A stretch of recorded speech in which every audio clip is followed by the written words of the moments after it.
ये है बेवकूफ, ये जो सारे बैठे हैं जो जिहाद जिहाद करते हैं, जिनको इनका मुर्शद कहता था ये सियासत नहीं जिहाद है। मेरे एक क्वेश्चन का ये जवाब दे दो कि तुम्हारा प्लान बी क्या था? ये 2 मिलियन लोग कहां जाएंगे ये गाजा के? और इस वक्त मैं इनकी इतला के लिए अर्ज करना चाहता हूं कि 84 मुल्क हैं इस वक्त जो इसराइल के पीछे खड़े हैं। 84 मुल्क हैं जो अपनी सपोर्ट का ऐलान कर चुके हैं, और जंग अभी भी जारी है वहां पे।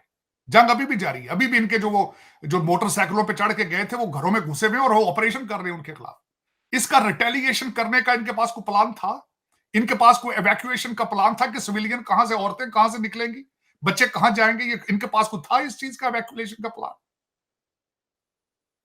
ये वही बिल्कुल इनको ना पता है। जिस तरह वो इनका एक मुर्शद था, वो पहले कहता था इनको यहां पे टेररिस्ट को जेलों से छोड़ो, फिर इनको यहां लाके आबाद करो, और वो बैठे अफगान महाजरीन हर चौक में बम मारते रोजाना जाके।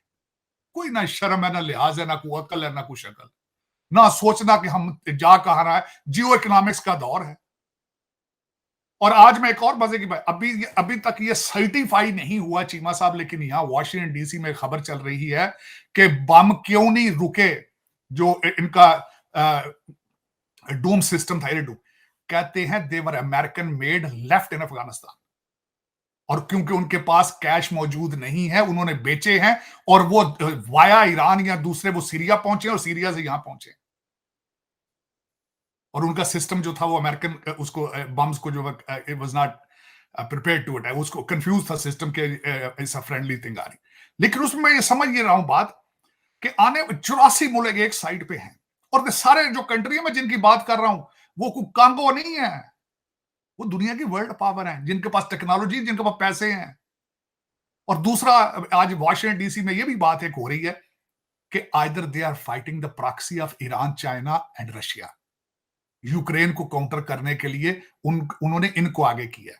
और इनको मैं ये बताना चाहूंगा, ये जो लौंडे लपाड़े आपके उर्दू में ट्वीट करने वाले हैं, और जरा देखो पनामा लीक में हमास के हेड के लड़के का नाम था उसमें।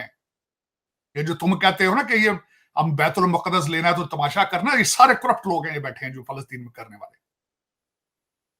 चले मिलेंगे कि उसमें चीमा साहब ये पाकिस्तान का तो ये मसला, जिस तरह मैं कहता रहता हूं, और उधर जा रहे हैं ना, तकरीरें करते हैं रोजाना, ये है अफगानिस्तान, फलस्तीन, ये सारा तमाशा कर रहे हैं।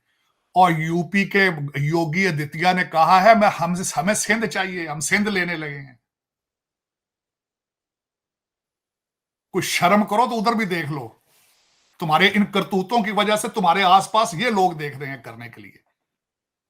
योगी साहब ने, आदित्य साहब ने फरमाया है कि 500 साल हो गए बाबरी मस्जिद को, अगर हम मंदिर बना सकते हैं हम सिंध भी लेंगे।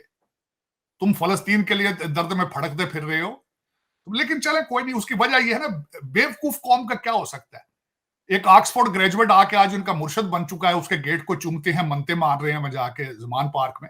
तो इस कौम का क्या होगा? यही है जो इनका होना है, उनका भी यही होना है। उसकी वजह यह है, जिन लोगों ने तालीम के पे तवज्जो नहीं दी, जिन लोगों ने साइंस पे तवज्जो नहीं दी, मैं इन लोगों से पूछना चाहता हूं चीमा साहब, जो जिस कंट्री में आप बैठे हैं, उर्दू में बाईपास का, हार्ट की बाईपास सर्जरी किस तरह करोगे भाई? कोई जवाब है तुम्हारे पास? उर्दू में सारा दिन ट्वीट करते हो। इनसे पूछो कि अपना चंद्रयान का मुकाबला उर्दू में करोगे? गालिब की शायरी के साथ सर्जरियां करोगे? कुछ शर्म करो तो। और देखो तुम खुद किधर जा रहे हो। और रोको काकड़ साहब अब चाइना जा रहे हैं, उनसे पूछो तुम वहां इलेक्शन के बैलेट प्रिंट कराने चाइना से जाके। खाने का तुम्हारे पास, खाने के लिए चीज कोई नहीं है, मिनते तरले तुम्हारे आईएमएफ के पैरों में पड़ते हो आखिरी किस्त लेने के लिए। उससे पूछ लो, काकड़ साहब कोई ट्वीट कर दो कि क्यों जा रहे हो यार, हम मर रहे हैं भूख से, या बुरी हालत है। आपने देखा जो अगले दिन मरियम नवाज के वो जलसे के अंदर जब फूड का ट्रक आया, किस तरह उसको पड़े। जो मैंने इसमें से सिग्निफिकेंट चीजें देखी हैं, जो मैं रिक्वेस्ट करूंगा, खैर ये तो नहीं सीख सकते, इजराइल के अंदर उन्होंने एक यूनिटी गवर्नमेंट बना ली। यूनिटी कोलिशन गवर्नमेंट नहीं बना के उन्होंने वार कैबिनेट अपनी बना ली। कौमें, मैं ये कहता हूं कौमों को सीखना चाहिए कि किस तरीके से लड़ा जाता है। उन्होंने अपने रिजर्व वाइज सारे अपने जो जितने उनके वकील हैं, डॉक्टर हैं, सब यूनिफॉर्म पहन के आ गए हैं और जंग लड़ रहे हैं। और मैं उसमें, क्योंकि चीमा साहब देखें, मेरे मेरे यहां बहुत दोस्त हैं यहूदी दोस्त, मैं हमेशा उनसे पूछता हूं कि how come you are the so strongest, इतने स्मॉल नंबर में हो और इतने स्ट्रांग हो। मैं ये बताना चाहता हूं, मुसाद दुनिया की नंबर 1 इंटेलिजेंस एजेंसी है। चले आज उसकी फेल्योर हुई है, लेकिन उसकी इसमें शक को नहीं उनका कहा। उनका 3 बिलियन साल का बजट है, सिर्फ 7,000 मुलाजिम उनका, सिर्फ 7,000 मुलाजिम। मैं जब यहूदियों से, अपने दोस्तों से ये पूछता हूं कि यार how come you have the most strongest nation, तो वो कहते हैं जितना हमारे ऊपर माजी में जुल्म हुआ है उतना आज तक किसी कौम पर नहीं हुआ। मैं सोचने पे मजबूर हो जाता हूं, जुल्म तो आज मुसलमानों पे आपसे ट्रिपल ज्यादा हो रहा है। आप तो कौन सा ऐसा मुल्क है जहां आप जलील नहीं हो रहे? आप इराक की हालत देख लें, आप लिबिया की हालत देख लें, अफगानिस्तान की हालत देख लें, पाकिस्तान की हालत देख लें, लोग बच्चे बेच रहे हैं आपने। मेरा जुल्म तो हमारे ऊपर भी कुछ 76 साल से तो पाकिस्तान पे भी जुल्म हो रहा है। मशरकी पाकिस्तान अलग हो चुका है, सिंध का वो यूपी वाले सिंध मांग रहे हैं, कश्मीर वो ले जाने को चक्कर में फिरे। साई वारस हमारा कोई नहीं है। मेरा मसला था, हम पता नहीं किस दिन यू टर्न मारेंगे, कोई समझ से बाहर है।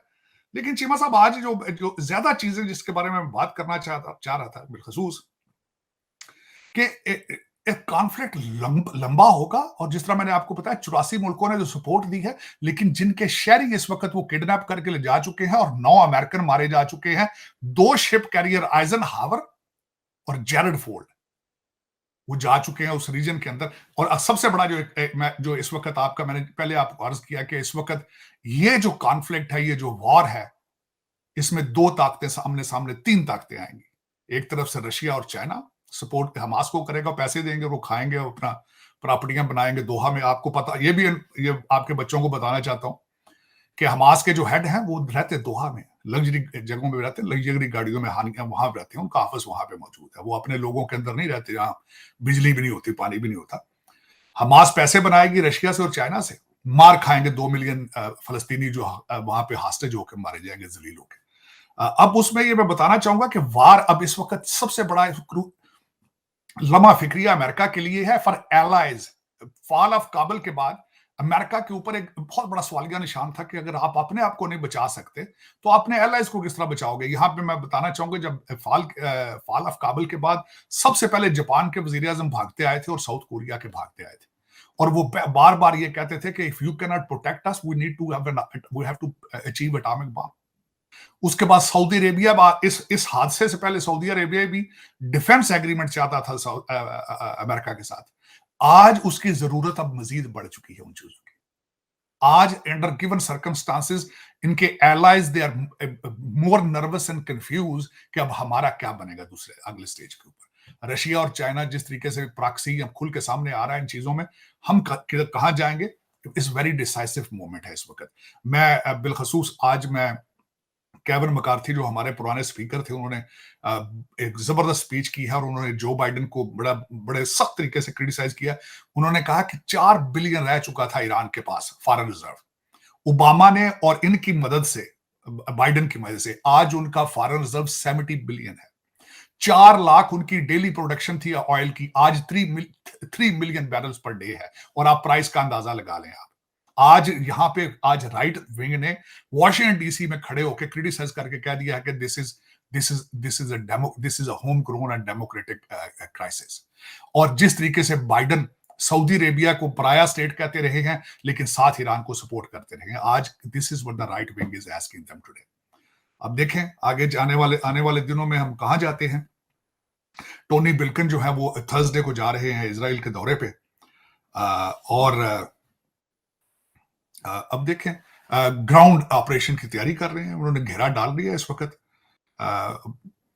मेरे ख्याल में तो इट्स अ बैड थिंग। मैं तो दोनों तरफ से कैजुअलिटी, मैं जाती तौर पे तो किसी जान के जाया करने पे अफसोस है, लेकिन बिलखसूस जिन्होंने अपनी अवाम को आगे मरवाया है, मैं उनको उसकी सख्त जो है वो कंडेम करूंगा।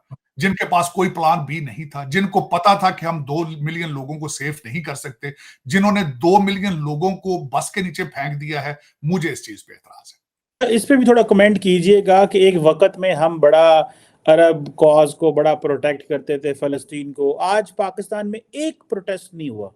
यानी कि इस वक्त मुसलमानों की पाकिस्तान में, आप न्यूयॉर्क की बात कर रहे हैं ना तार साहब, ये पाकिस्तानी बड़े चैंपियन होते थे, जुम्मे का इंतजार करते हैं प्रोटेस्ट निकालने के लिए इस तरह के इशू पे।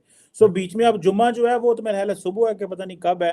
सो इसका मतलब है अब अगर जड़ा वेस्ट है उसने हफ्ते को कोई काम पाता है तो अगले जुम्मे से चारों प्रोटेस्ट करना पड़ेगा। तो डू यू वो भी बिलीव हमें कार्रवाई क्योंकि मस्जिदां जो उन्होंने फिर देखो ना खुतबा सही तो देते नहीं, उन्होंने फिर सियासी तकरीरें करते हैं मौलवी हमारे, और क्या उन्होंने करना है। मजहब का तो मौलवियों को भी नहीं पता ना। आप किसी मस्जिद में जाकर, मैं चैलेंज करता हूँ, जाके चेक कर ले मौलवियों का इस्लाम के बारे में क्या नॉलेज है। सती सा नॉलेज होता है, उसको बताया जाता है ऊंची आवाज से, तू अहले हदीस नूं किवें प्रमोट करना है, तू भाभियां नूं किवें प्रमोट करना है, तू इजराइल नूं किवें ओहदे गीत गाने ने, तू अमरीका नूं किवें गालां कढणियां ते तू इंडिया नूं किवें गालां कढणियां। This is what the part of the training, अफसोस के साथ। लेकिन मेरे ख्याल में जाती तौर पर अगर देखा जाए तो मस्जिदों को रेगुलेट कराना चाहिए, गवर्नमेंट को पूरा इस पे देखें कि हमारी कौम को आगे ये क्या प्रीच कर रहे हैं। लेकिन अफसोस है फिर वो किस तरह करें जब हुकूमतें इतनी कमजोर है जिसकी हालत कोई नहीं। लेकिन चीमा साहब, मजहब का गलत इस्तेमाल एक बहुत बड़ा चैलेंज है इस्लामिक वर्ल्ड के लिए। गलत इस्तेमाल आज मैं समझता हूं जो कुछ यहाँ फलस्तीन में भी हो रहा है, जिस तरह मैंने आपको बताया झगड़ा प्लाटों का है, लेकिन उसको मजहबी रंग दे दिया गया है। और ये मजहबी रंग के अंदर मेरे पाकिस्तानी बच्चे और खराब होंगे जो पहले जाके जमान पार्क में मनते मांग रहे हैं, फिर ये उधर यही करेंगे, उस तो गट तवीज लेंगे जाके।